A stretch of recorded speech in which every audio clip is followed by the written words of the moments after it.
Melanjutkan cerita sebelumnya, di mana Ye Xingyun sedang melawan Shao Qipa dan temannya yang bernama Hai Lao. Hai Lao ini adalah seorang ahli yang mengendalikan banyak monster untuk melawan Ye Xingyun dan Shao Yong. Merasa situasi yang sangat berbahaya, Shao Yong melemparkan si jamur merah keluar dari tempat berbahaya itu melalui portal yang dia buat. Dia juga meminta Ye Xingyun untuk melarikan diri, akan tetapi Ye Xingyun tidak mau. Dia akan bertarung bersama dengan Shao Yong. Melihat semangat dan karakter Ye Xingyun, Shao Yong sangat senang. Dengan situasi yang sangat buruk, Shao Yong memberikan kekuatannya kepada Ye Xingyun untuk menerobos alam Wuhang. Tidak hanya itu, Shao Yong juga memberikan sebuah cincin kuno kepada Ye Xingyun. Setelah memberikan hadiah yang besar, Shao Yong mengirim Ye Xingyun pergi melalui portal yang dia panggil. Dia melempar Ye Xingyun ke dalam portal. Setelah itu, Shao Yong dibunuh oleh Hai Lao dan Shao Qipa. Ye Xingyun yang melihat hal itu, dia menangis. 3 bulan setelah pertarungan Shao Yong dengan orang-orang dari benteng Bahuang, yaitu Hai Lao dan Shao Qipa, kondisi kota Shao hancur. Banyak reruntuhan bangunan dan mayat-mayat tergeletak. Seseorang datang membawa pasukan. Dia memerintahkan bawahannya untuk mulai bekerja. Para bawahan menyebar. Mereka sangat bersemangat untuk mengambil barang-barang peninggalan orang-orang dari kota Zhao. Mereka semua mencoba menelusuri kota yang sudah menjadi reruntuhan. Sesaat kemudian, seorang bawahan cukup terkejut, sehingga dia memanggil pemimpin mereka. Panggilan bos yang diberikan kepada sang pemimpin membuatnya tidak senang. Panggilan bos yang diberikan kepada bawahannya diganti menjadi Tuan Muda. Bawahan itu terkejut. Mereka mengingat kalau bangunan tersebut adalah istana kerajaan negara Zhao yang agung. Mendengar perkataan bawahannya, sang pemimpin mengatakan, "Yang agung? Apakah ini masih bisa disebut istana?" Pemimpin itu tidak mengerti kenapa aliansi bandit tidak berani mendekati negara Zhao. Orang-orang ini adalah aliansi bandit yang berada di perbatasan utara negara Zhao. Bawahan yang mendengar kata-kata pemimpin mereka membuatnya bergumam. Sebenarnya, ada apa dengan orang ini? Jelas-jelas dia juga bandit, tapi dia tidak ingin dipanggil bos, maunya dipanggil Tuan Muda. Sesaat kemudian, seseorang memanggil, "Cai Lang, kau seperti telah melupakan seseorang. Orang yang membuat kita tidak berani memasuki perbatasan utara negara Zhao." Pemimpin yang dipanggil Cai Lang menyuruh saudaranya agar tidak mendekat karena bau mulut yang dia miliki. Orang yang berbau mulut itu menginjak bekas pelindung wajah sambil mengatakan, "Hah, sayangnya orang ini sekarang telah mati." Pria itu kembali menginjak pelindung kepala. Orang tersebut sangat kesal dengan pemilik pelindung tersebut. Dia memaki, mengatakan, "Bukankah kau hebat? Aku ingin lihat, seperti apa kau sekarang, Shao Yong?" Jadi, orang yang mereka maksud adalah mantan jenderal negara Zhao, yaitu Shao Yong. Orang bermulut bau menyuruh bawahannya menemukan jenazah Shao Yong untuknya. Dia ingin menggantung jenazah tersebut di depan gerbang aliansi dan dipermalukan setiap hari. Mendengar perkataan itu, seseorang berteriak, "Hei, sampah!" Orang itu adalah Ye Xingyun. Dia memegang Shao Yong. Bandit dengan bau mulut mengatakan, "Siapa kau? Apa yang baru saja kau katakan? Coba katakan sekali lagi." Ye Xingyun menaruh Shao Yong. Kemudian dia berkata, "Aku mengatakan bahwa kau sampah. Kau tidak berani menghina Shao Yong ketika dia masih hidup. Tapi setelah dia mati, kau baru berani menghinanya." Kembali ke 3 bulan sebelumnya, di mana Shao Yong dibunuh oleh para monster yang menyerang. Pria pendek Hai Lao, dia sangat senang melihat seseorang yang berani melawannya sudah mati. Shao Qipa yang ada di sana, dia sedikit kesal karena Ye Xingyun berhasil melarikan diri. Dia merasa menyesal membiarkan Ye Xingyun melarikan diri. Setelah seluruh kota dihancurkan, orang-orang dibantai, mereka pergi meninggalkan kota Zhao. Sebelum pergi, Shao Qipa mengatakan, "Ye Xingyun, lain kali kita bertemu, itu akan menjadi hari kematianmu." Ye Xingyun bisa melihat dan mengetahui semua yang terjadi di kota Zhao melalui portal yang dibuat oleh Shao Yong sebelumnya. Ye Xingyun bersumpah untuk membalaskan dendam. Saat ini, dia berada di ruang hampa. Tidak lama berselang, sebuah portal muncul di depan Ye Xingyun. Hal itu mengejutkannya. Ye Xingyun berada di sebuah tempat. Dia merasa terkejut, kemudian berpikir bagaimana caranya dia keluar. Di tempat tersebut, Ye Xingyun tertegun. Dia menatap sebuah benda. Itu adalah sebuah batu tengkorak yang tergantung di depan pintu raksasa. Ye Xingyun bergumam, "Gerbang ini benar-benar membuat jantungku berdebar." Ye Xingyun maju, mendekat ke gerbang. Dia berpikir, kalau gerbang tersebut adalah pintu keluar dari tempatnya saat ini. Tengkorak yang sebelumnya tergantung di depan pintu gerbang tiba-tiba mengeluarkan cahaya. Tengkorak itu mulai bergerak. Ye Xingyun merasakan kekuatan yang kuat dari dalam tengkorak. Dia merasakan bahaya. Cahaya berwarna biru keluar dari dalam tengkorak, bergerak ke arah Ye Xingyun.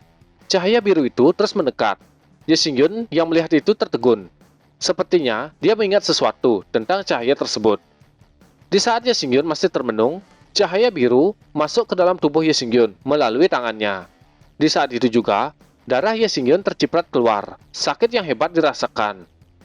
Cahaya berwarna merah keluar dari dalam tubuh Ye Xingyun. Ye Xingyun merasakan kalau darah dalam tubuhnya ditarik keluar oleh cahaya biru.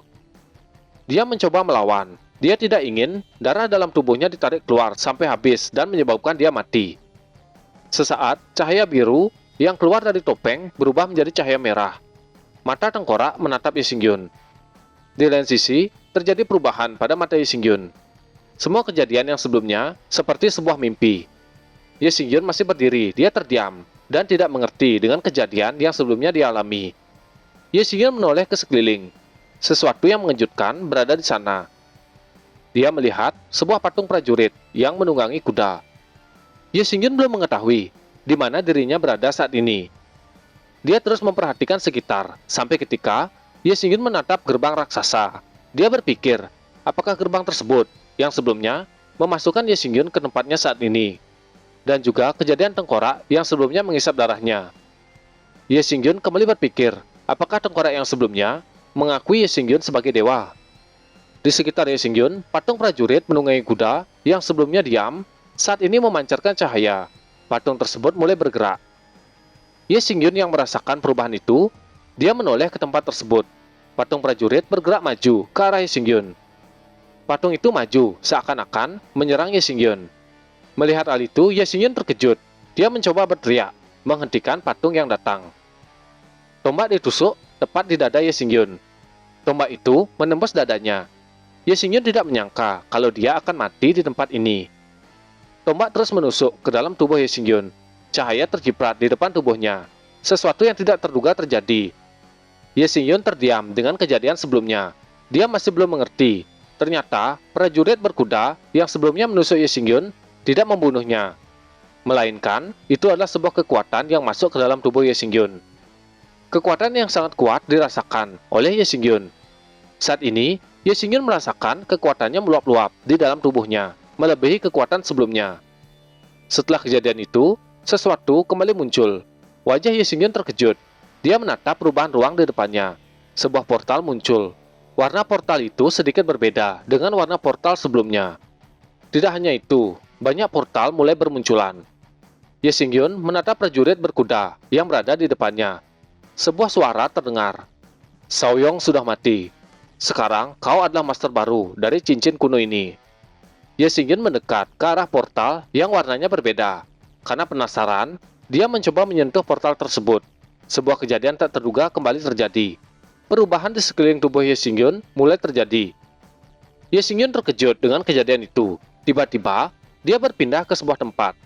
Ye Xingyun berpikir, Overload Swordway. Keterampilan bela diri kelas menengah. Punch Palm Destroyer. Keterampilan bela diri tingkat tinggi. Sihir 9 bayangan. Keterampilan bela diri tubuh. Total ada 9 lapis. Setiap lapisan dapat membuat bayangan, membunuh tanpa terlihat. Ye Xingyun berada di sebuah perpustakaan yang memiliki banyak teknik yang kuat.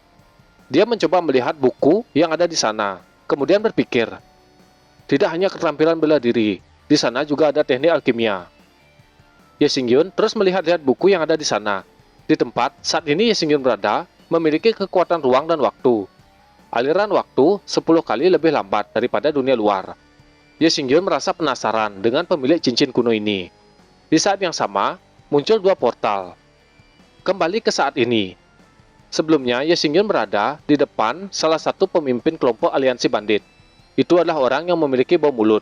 Sebelumnya, Ye Xingyun meletakkan jenazah Shaoyong.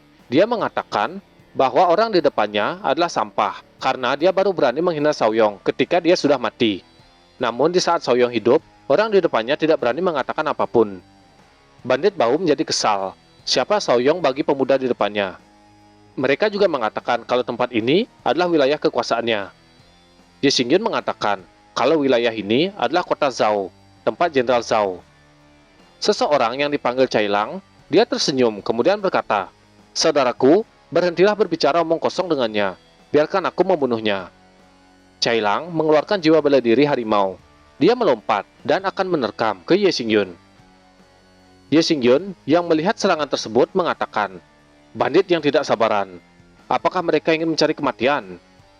Sesaat Cailang terkejut merasakan tempatnya berdiri, tiba-tiba menjadi gelap. Dia menoleh ke atas. Sesuatu yang mengejutkan muncul di atasnya. Itu adalah telapak tangan raksasa yang menuju ke arahnya. Ye Xingyun yang mengeluarkan teknik telapak tangan raksasa mengangkat tangannya. Dia berkata, "Bodoh."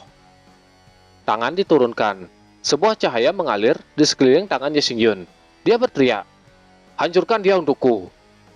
Telapak tangan raksasa melesat ke Cailing yang berada di bawahnya. Cailing menjadi ketakutan. Dia tidak ingin mati begitu saja. Telapak tangan raksasa menyentuh kepala Cailing dan menghancurkan tempat di mana dia berada. Ledakan yang hebat terjadi. Asap mengepul dan debu berterbangan. Ye Xingyun menekan kepala Cailing yang sudah menempel ke tanah.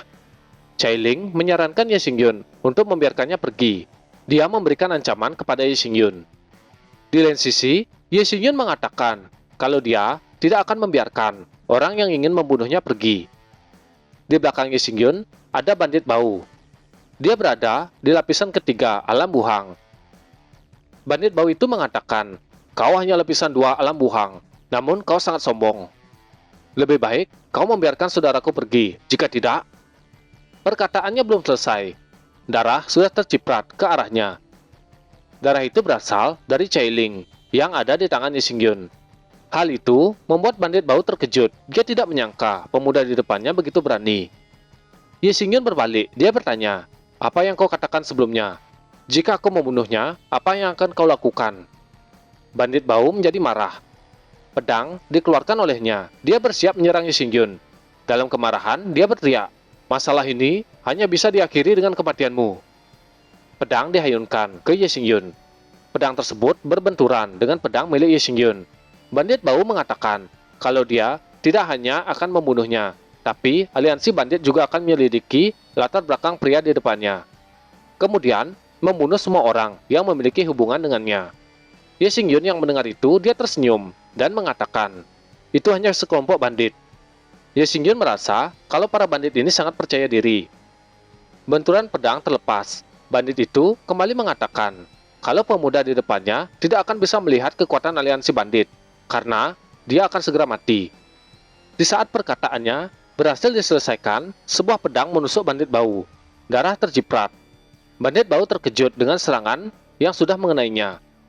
Saat ini, Ye Xingyun sudah berada di belakang bandit bau. Dia menebasnya. Bandit bau terjatuh. Dengan mudah dia dikalahkan oleh Ye Xingyun. Berpindah ke tempat lain, di mana Jenderal Zhao dimakamkan. Di depan batu nisan, Ye Xingyun berlutut. Dia berkata, "Zhao Yong, aku menghormatimu sebagai saudara. Aku tidak tahu apakah kau memiliki ahli waris. Aku akan menerimanya sebagai murid. Bagaimana menurutmu? Karena kau tidak menjawab, aku akan melakukan seperti apa yang aku janjikan. Aku, Ye Xingyun, bersumpah akan menghancurkan kedua orang yang membunuhmu." Ye Xingyun berbicara di depan batu nisan Zhao Yong. Dia juga bersumpah demi hidupnya sebagai dewa perang. Sesaat, suara kaki kuda terdengar.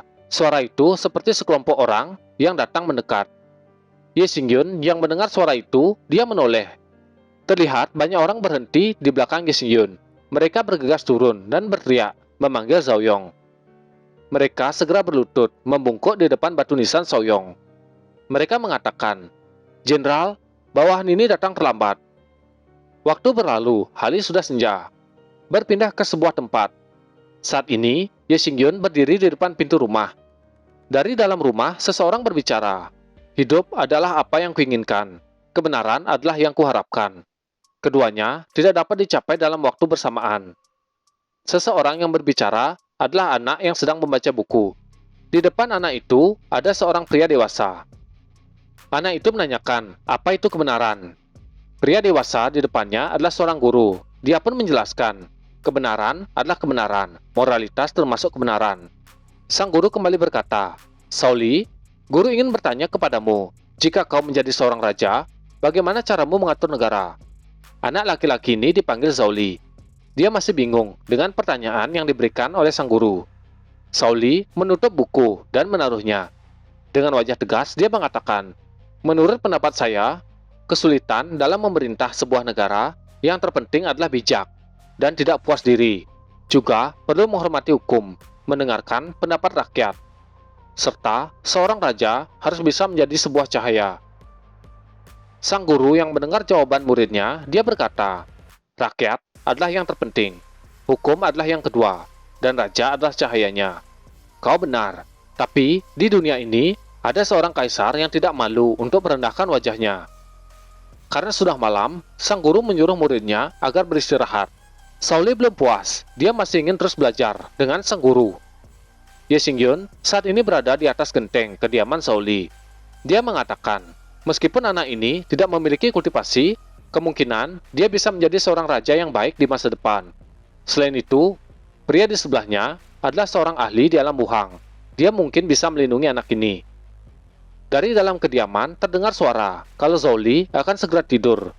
Sesaat kemudian, suara kembali terdengar. "Jangan marah, aku hanya bercanda." Wajah Ye Xingyun terkejut mendengar suara tersebut. Dia menoleh ke halaman rumah yang berada di bawahnya. Ye Xingyun turun dan duduk bersama guru Zhao Li. Dia memperkenalkan diri, akan tetapi pria di depannya sudah mengetahui namanya. Ye Xingyun cukup terkejut. Bagaimana dia bisa mengetahui namanya? Pria itu mengatakan kalau Ye Xingyun memiliki reputasi tinggi. Pria itu menceritakan, 3 bulan yang lalu, binatang buas menyerang istana Kekaisaran Zhao, dan ada seorang anak laki-laki dan seorang jenderal. Mereka bertarung berdampingan sambil membawa sebuah tombak dan sebuah pedang. Desas-desus mengatakan bahwa bocah itu melarikan diri. Tapi aku tahu kalau itu tidak mungkin. Guru Zhao Li bersujud di depan Ye Xingyun. Dia menakupkan tangan dan memberikan hormat kepada Ye Xingyun. Ye Xingyun terkejut dengan sikap pria di depannya. Dia segera membangunkannya. Pria di depannya berkata, tidak perlu menghentikan rasa hormat pria tua ini. Berapa banyak orang di dunia ini yang membiarkan jenderal bertarung bersamanya? Anda adalah saudara hidup dan mati sang jenderal. Sampai batas tertentu, Anda adalah penguasa Xiao Lao. Ketika saya melihat Tuan Ye, saya merasa seolah-olah melihat jenderal. Kehidupan jenderal cemerlang. Dia bekerja keras untuk negara Zhao, tapi takdir berkata lain. Pada akhirnya dia mati. Tapi malah aku berdiam diri dan tidak membantu jenderal. Kesedihan di wajah pria tua itu terlihat jelas. Ye Xingyun yang mendengar kata-kata dari pria tua, dia menjadi sedih. Kemudian, Ye Xingyun mengatakan, "Ayo bangun dan berbicara dulu. Kau tidak ikut karena kau ingin menjaga anak satu-satunya jenderal. Jadi, tidak perlu menyalahkan dirimu sendiri. Selain itu, aku telah membawa jenazah dan pakaian saudara Zhao, kemudian menguburkannya di gunung belakang, kota kekaisaran negara Zhao." Wajah pria tua langsung bahagia. Dia menegaskan, apakah perkataan Ye Xingyun itu benar? Ye Xingyun meyakinkan pria tua. Pria tua itu akhirnya mendengar kabar baik setelah 3 bulan menunggu. Pria tua itu bertanya, apakah kedatangan Ye Xingyun untuk membawa Zhao Li pergi? Sambil meneguk minuman, Ye Xingyun mengatakan, sebelumnya ia berencana membawanya. Tapi setelah melihatnya, Ye Xingyun tidak memiliki niat seperti itu. Pria tua mengatakan kalau Zhao Li senang membaca buku, namun dia tidak pandai dalam bela diri. Ye Xingyun dan pria tua terus mengobrol. Beberapa saat, pria tua itu terkejut. Dia merasakan seseorang telah menghancurkan penghalang kedap suara miliknya. Ye Xingyun dan pria tua bergegas pergi melihat apa yang sebenarnya terjadi. Terlihat seseorang memegang kerah baju Zhao Li. Dia berkata, "Ye Xingyun, aku tidak menyangka ketika aku mengejarmu, aku akan menemukan di mana anak Zhao yang berada." Zhao Li berteriak meminta orang di depannya agar melepaskannya. Ye Xingyun menobrak pintu, bergegas masuk menyelamatkan Zhao Li. Pria yang berniat menculik Zhao Li mengangkat Zhao Li tinggi-tinggi. Dia mengatakan, "Aku tidak akan melepaskan anak ini. Kedua putraku mati menyedihkan karena ulahmu, Ye Xingyun. Jadi aku akan membunuh putra Zhao Li untuk membalaskan dendam. Setelah itu akan kubunuh kau, Ye Xingyun." Sebuah tamparan mendarat di wajah penculik. Tamparan itu diberikan oleh Zhao Li. Di depannya, Ye Xingyun marah melihat Zhao Li sedang disandra. Si penculik juga marah dengan tamparan yang dia dapat. Dia berencana membunuh Zhou Li. Di lain sisi, Ye Xingyun yang sudah terdesak, dia hanya memiliki satu cara. Ye Xingyun pun menggunakan teknik 9 bayangan ilusi. Sebelum teknik itu dikeluarkan, Ye Xingyun terkejut, keringat keluar. Sebuah sayatan mendarat pada tangan sang penculik. Wajah Ye Xingyun terkejut, namun dia senang. Seseorang yang dia kenal datang. Seorang pria besar menyelamatkan Zhou Li dan menyuruh Zhou Li tidak perlu takut. Pria besar ini dipanggil Paman Meng. Si penculik memegang lengannya yang terpotong. Dia mengatakan, "Zhou Meng, kenapa kau bisa kembali? Bukankah kau dikirim ke kota?" Pria besar itu menyerahkan Zhou Li kepada Ye Xingyun sambil dia berkata, "Kau benar, kematian tidak bisa menyelesaikan apapun." Paman Meng melihat si penculik. Golok besar dipegang kuat-kuat. Si penculik sangat ketakutan. Dia mengenal kekuatan Zhou Meng dengan jelas. Golok dihayunkan. Zhou Meng berteriak, "Matilah!" Tebasan mendarat di tubuh penculik. Darah terciprat kemana-mana. Zhou Meng mengatakan, "Orang yang menghina saudara tetuaku, aku pasti akan membunuhnya tanpa ampun."